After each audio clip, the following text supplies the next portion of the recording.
Ainda precisa... deixa eu começar pelo comentário principal, que é desse rapaz aí que é de extrema direita, né? Ei.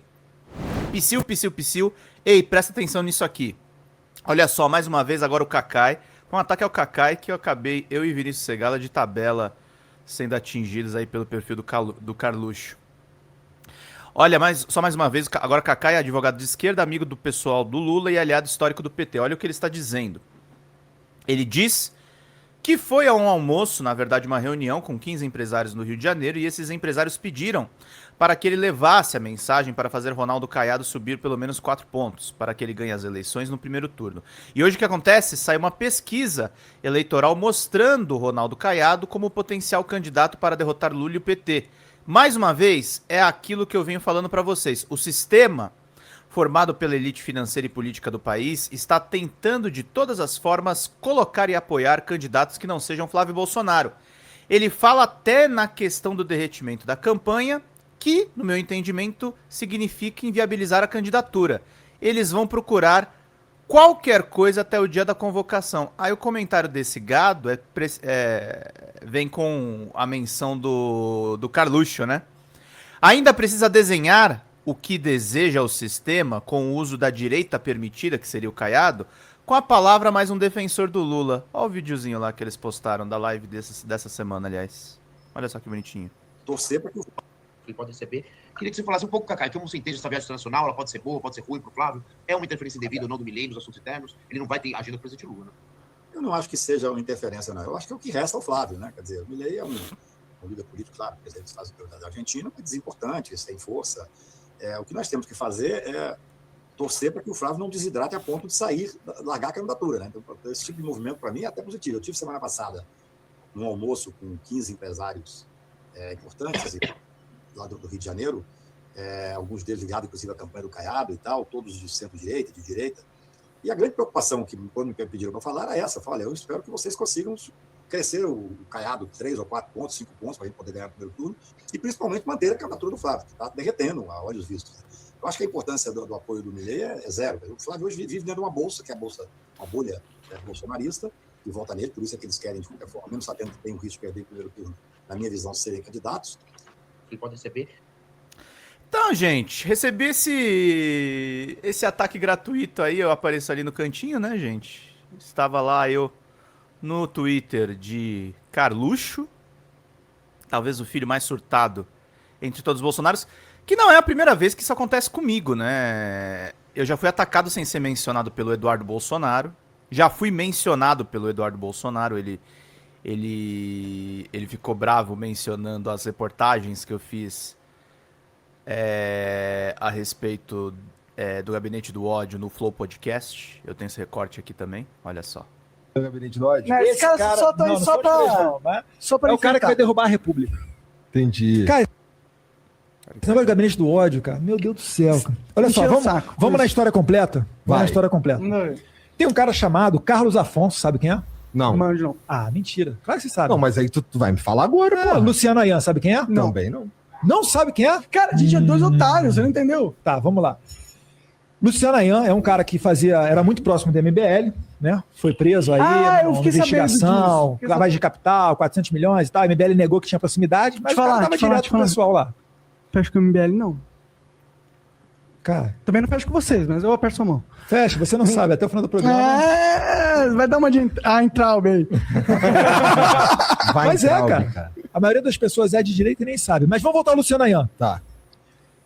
Ele criou um estudo que foi até compartilhado num site do Diário do Centro do Mundo, que é esquerdista lixo, né? Extrema esquerda. Em que ele coloca ali um conjunto de slides em que ele coloca ali linchamento virtual, gabinete do ódio, vários frames. E esse documento depois foi replicado pelo advogado do Frota, chamado Muscat. Uhum. Em dezembro de 2019, o Frota chegou na CPMI da Fake News com esse documento e falou, quero protocolar. E ali tem todos os frames e todas as perseguições, todos os deputados que tiveram sigilo bancário quebrado no inquérito das fake news, né? São 10 parlamentares. Você tem ali Alan dos Santos, você tem Bernardo Kister, você tem todo mundo que é perseguido ali. E tanto que isso daí foi subsídio para o depoimento do Frota e para o depoimento da Joyce na CPMI da Fake News. Inclusive a Joyce, que correu de mim, ela esperou... É, gente, eu sou atacado por essa gente já faz muito tempo. Tem o documento do Luciano Ayan que eu apurei na época com outras fontes, inclusive. Teve a vez também que Dudu Banana já me chamou de... Como é que é? Me chamou de mongolão, como é que é? Dos mesmos produtores do GPS ideológico da Folha, blacklist do Estadão e blogueiros de crachá mais competentes que Felipe Moura Brasil, que era do antagonista na época. Vem aí a teia do Gabinete do Ódio. Quando eu li pela primeira vez achei que fosse meme. Como um ser leva isso a sério? E o cara que fez isso, mongolão, esqueceu vários nomes. Se eu esqueci vários nomes, né, Dudu? Eu tava certo, né? E de fato alguns perfis foram tirados do ar depois das denúncias que a gente fez, né? A família Bolsonaro, assim, quem apura muito melhor a questão do Flávio é a Juliana Dalpiva, mas eu tenho um histórico aí com Carluxo e Eduardo e também com esse senhor aqui, né? Matéria do 247, inclusive baseado numa nota que eu soltei. E eu já fui atacado 4 vezes pelo Olavo de Carvalho. Que me chamava de office boy da filha dele primogênita, que é a Heloísa de Carvalho. Então, gente, e eu não entro naquele lugar comum, tá? Não, você tá sendo atacado pela direita e pela esquerda. Não, eu gosto quando eu sou atacado pela extrema direita. Eu gosto quando os bolsonaros me atacam. Quando os bolsonaros me atacam, que é exatamente o que a Isabel Cristina tá falando aqui. Vagabundos, corruptos, ladrões, mas é cristão, né, Isabel? É isso. Quando eu sou atacado por essas pessoas, eu acho isso, ó, maravilhoso. Maravilhoso. Eu acho isso uma coisa linda demais. Sinal que a gente está fazendo um trabalho importante e relevante, trazendo todas as principais notícias. Sinal que a gente está realmente repercutindo pelas razões certas. E estamos repercutindo pelas razões certas, como o presidente Lula faz talvez o melhor discurso pela soberania. E aí eu trago, sem dúvida nenhuma, como trago todas as manhãs, o comentário do Reinaldo Azevedo. Vamos ver juntos e depois eu vou finalizar o editorial. Soberania. Lula desafia Rubio a ter comitê para Flávio. Eu acho que ele faz muito bem.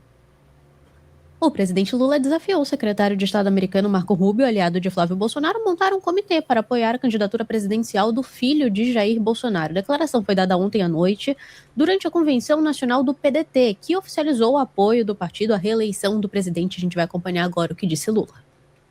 Nós não temos o direito de perder essas eleições. Nós não temos o direito de permitir que o negacionismo, que o fascismo volte a pensar em governar esse país. A gente não tem o direito. Outro dia eu disse, nesse país, antigamente, traidor era enforcado.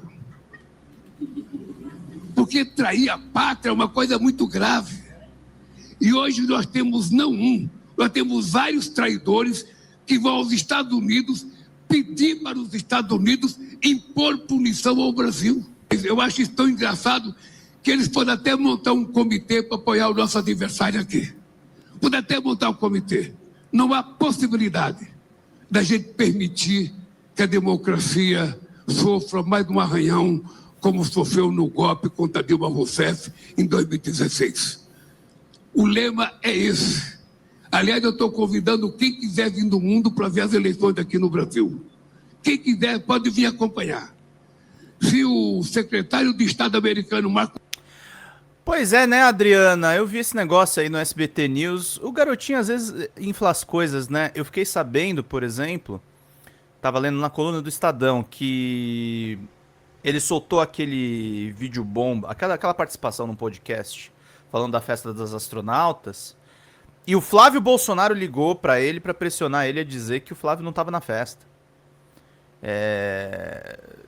Calma lá com o garotinho, tá, gente? Não tô dizendo que ele é mentiroso, não é isso, mas calma. Às vezes é meio Thiago dos Reis das ideias, né? Mas dá excelentes entrevistas, aliás. Algumas das melhores entrevistas foram, inclusive, neste canal. Bom dia, Marcos! Gente, vamos contribuir. Pinguem superchats, virem membros do canal, porque a gente precisa de muita contribuição. Ontem foi baixinho, só capricharam nos membros. Vamos lá. O Rubio, que deve apoiar o meu adversário, que venha, que monte um comitê, porque a gente vai derrotar todos em nome da defesa da democracia nesse país.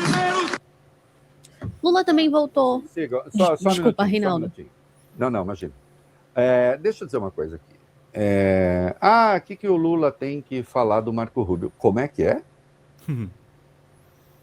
Quem foi que aplicou tarifa no Brasil, que começa a vigorar amanhã, 2 dias depois do Dudu ter ganhado, não é ganho, não, ganhado, o verbo ter, o Green Card?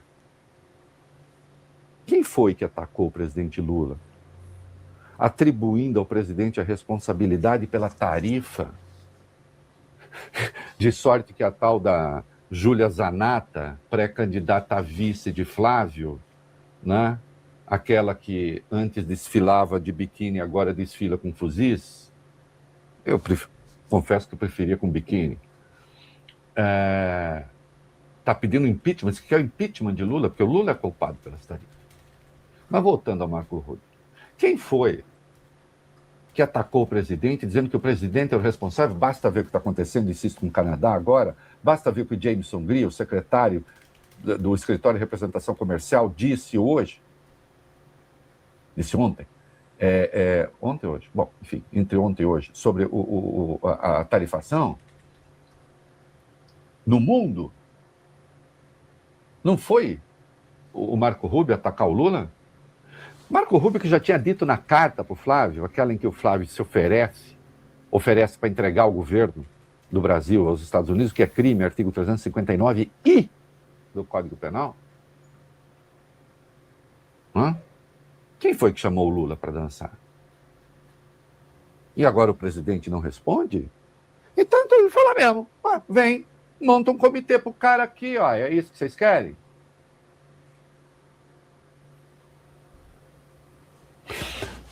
E aí, o Lula, então, está com a certeza de que vai ganhar a eleição? Certeza que vai ganhar a eleição, essa altura ninguém tem. Se vocês acham que eu acho que a eleição está resolvida, eu não acho. Não acho. Mas é que o governo errou muito, como aquela nota pusilânime da Fiesp. O governo errou muito em quê? Só para não ficar aparecendo essa distribuiçãozinha de culpas, o nenemismo. Obrigado, Lia. Deveria ter entregado o PIX, as terras raras, se aberto ao monopólio dos Estados Unidos nas relações comerciais, que é o que eles queriam, exclusividade em determinadas áreas, ter destruído um pedaço do agro brasileiro com a coisa de etanol, que, aliás, o Flávio prometeu zerar a tarifa de etanol dos americanos. Prometendo quebrar o agro.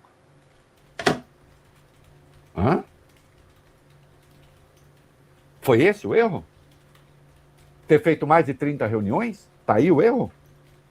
Qual é o erro? Flávio, não obstante, foi lá. Isso não é uma opinião, isso é uma informação. Foi lá e não questionou nenhuma das 6 razões apontadas pelos americanos para impor tarifa no Brasil, ao Brasil.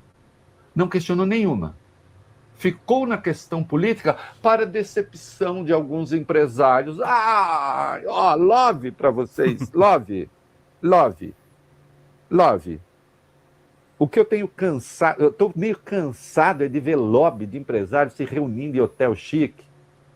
Por que, Reinaldo? Você queria que se reunisse embaixo da ponte? Talvez. Nessa hora que o Reinaldo falou, ele falou lobby. É lobby. Eu entendi love. Love. Vamos lá. Para saber como é embaixo da ponte, até poderia ser, mas não precisa. Mas estou cansado dessas reuniões, desses lobbyzinhos, geralmente com terninhos bem ruins, porque 2 números abaixo. Também podiam mudar de alfaiate. E aí vai um pilantra qualquer e faz um discurso contra o Bolsa Família e é aplaudido. E quem aplaude, geralmente, é quem tem subsídio, renúncia fiscal. São 800 bilhões, afinal de contas, de despesas tributárias que a gente tem. É contra o Bolsa Família para o pobre ferrado, mas o Bolsa nababo, aí tudo bem.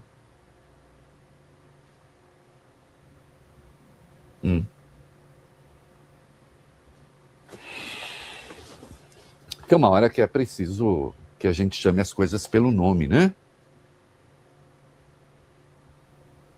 Vamos seguir aí, vai lá.